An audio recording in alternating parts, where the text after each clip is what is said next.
And joining me now is former Democratic Congresswoman Donna Edwards of Maryland and Jonathan Capehart, opinion writer for the Washington Post. Welcome both. Donna, it was very interesting that there was no shyness there in Susan Rice's answer.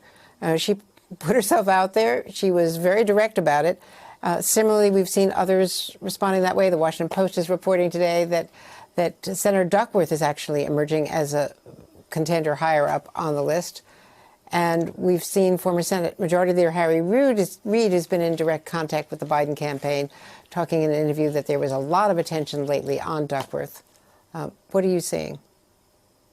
Look, I think the Democratic Party and Joe Biden in particular has an embarrassment of riches when it comes to selection for a vice president. I think the big issue that was on the table is whether it was going to be a woman.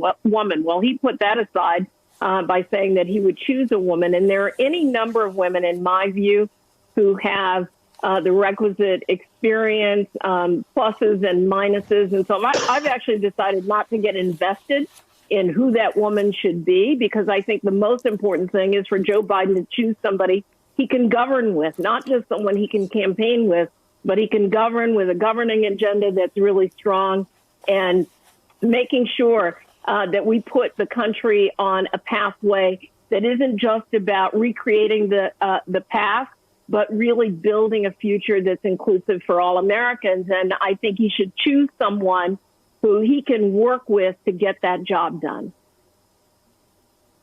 And until now, the conventional wisdom has been that Kamala Harris fits the bill because she has run in a national campaign, has been in the debates, and that was one thing that Joe Biden said he was thinking about. Let's watch what she had to say to Nicole Wallace last week.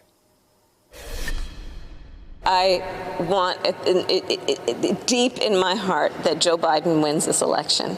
And I want Joe Biden to pick whoever is going to help him win the election. And wherever I am, I'm going to support him in every way I can. Jonathan Capehart, Kamala Harris is high on a lot of people's lists, but not on your Aunt Gloria's list. And we always listen to Aunt Gloria. Tell me about what she wants. Right. So my Aunt Gloria, from the very beginning, she said that Joe Biden is going to be the nominee. He needs to be the nominee. She's been proven right. And there's Aunt Gloria. But then early on, she said that she thought that Senator Elizabeth Warren should be his running mate.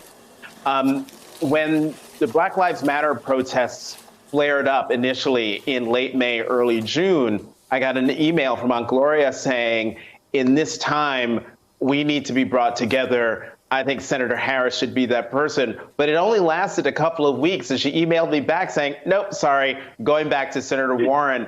She thinks that Senator Warren would be a good governing partner with Vice President Biden. I have to say, in my family, my mother, on the other hand, wants Susan Rice to be the vice presidential nominee. She likes Susan Rice. I still stand by my original going on the record to say that Senator Kamala Harris would be the best pick for Vice President Biden. But look, all of the names that I've mentioned and all of the names, I agree with Congresswoman Edwards, that there's an embarrassment of riches here for former Vice President Joe Biden. Any of the people we've been talking about would be superb. Hey there, I'm Chris Hayes from MSNBC. Thanks for watching MSNBC on YouTube. If you want to keep up to date with the videos we're putting out, you can click subscribe just below me or click over on this list to see lots of other great videos.